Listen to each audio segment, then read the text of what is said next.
In this video, we'll look at example 6 of your nuclear physics lecture notes.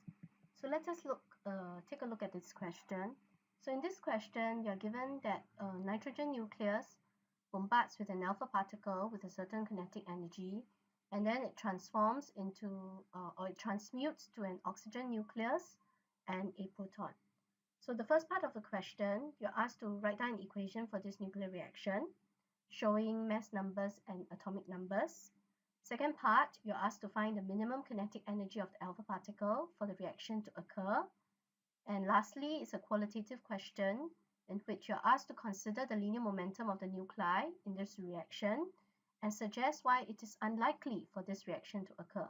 It's always good to have a look at all the parts of the question to make a quick assessment of all the concepts that's going to be tested and perhaps even link the question's parts together. And also it allows us to look at what are the information given, okay? And lastly, what we have in the question is some of the masses of the nuclei in the reaction that's given to us in atomic mass unit. So let us look at part A of the question. So for part A of the question, you're asked to write an equation for this nuclear reaction, and more importantly, showing the mass number and atomic number of the particles. So it's clearly trying to assess you on the conservation of mass numbers as well as atomic numbers, because for all nuclear reactions, mass numbers must be conserved and atomic numbers must be conserved. So let's look at the reactants. So what are the reactants? So we have nitrogen 14(7). So we will write that as the first nuclei or the first nucleus in our reaction, okay? And then it's bombarded by an alpha particle. So what is alpha particle? An alpha particle is actually a helium nucleus. So a helium nucleus consists of 2 protons and 2 neutrons. This is why the mass number is 4, okay? And the atomic number is 2. Then next, we are told that this 2 transmutes to an oxygen nucleus 17,8,0. So we will also transfer that to our solution, and a proton. So what is a proton? A proton consists of 1 nucleon, because a proton is a nucleon, and of course its atomic number is 1. So if you look at the symbols or the nuclei that's given in the question, that will correspond to 11H. Okay, another symbol that we can use for proton is actually 11P, but since this is already given in the question, so we will use back what is given in the question. And very quickly, we can check whether that we have copied our symbols correctly together with the values by looking also at conservation of mass. So we can check that before the reaction, we have 18 nucleons. After the reaction, we also have 18 nucleons. So that will obey conservation of mass number. And then before the reaction, we have 9 protons. After reaction, we also have 9 protons. So we can also see that the proton number, or otherwise known as the atomic number of the particles, are also conserved. Okay, so that will conclude part A. So now let's move on to part B. So in part B, you are asked to find the minimum kinetic energy of the alpha particle in order for this reaction to occur. So how does kinetic energy come in for nuclear reactions? So if we look at the conservation laws, there are mainly 2 laws. One is conservation of mass energy. One is conservation of linear momentum. Now we don't have anything about the motion before and after the reaction.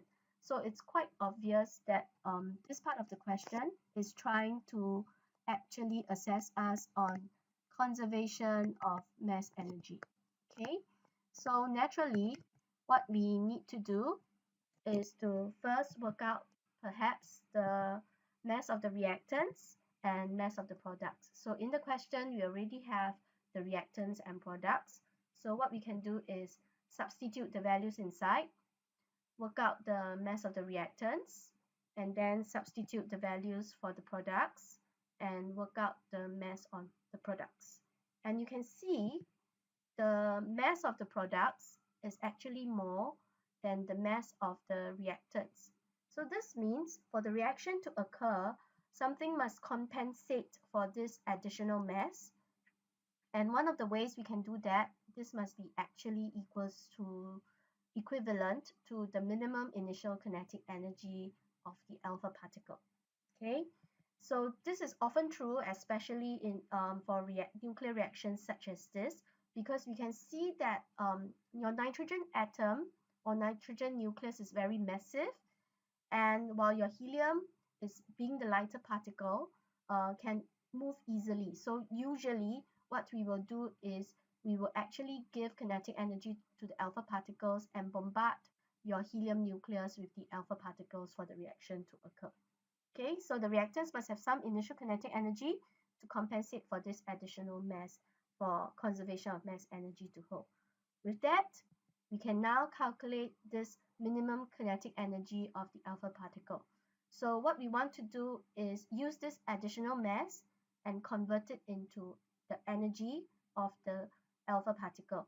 So to convert mass to energy, we will require Einstein's mass energy equivalence relationship, which is E equals to mc squared, and where we need to find the mass of this additional mass from the mass of the reactants and the mass of the products. So the additional mass would be mass of the products, subtract the mass of the reactants, but this is in U, so we need to convert this into kilograms to work in SI units, and then finally multiply the mass with C squared to convert it into joules. Okay, and that will give us 1.92 times 10 to the power of minus 13 joules as the answer. The question didn't ask us to convert into mega electron volts, so I'm just going to leave the answer as such.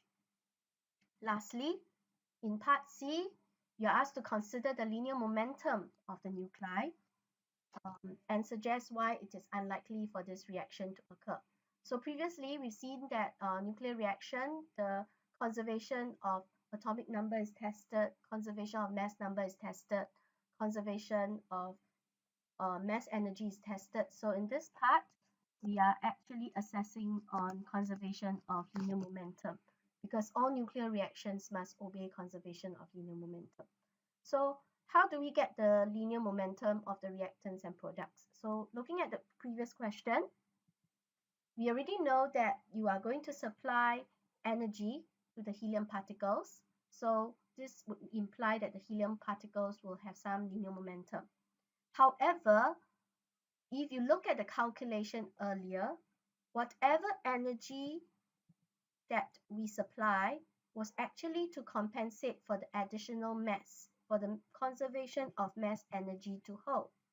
This would imply that there is no other energy available for the kinetic energy of the products.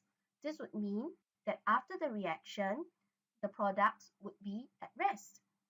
This would mean also, by conservation of linear momentum, that initially you have some linear momentum, while finally your final momentum of the system is 0, and you would have conservation of linear momentum violated.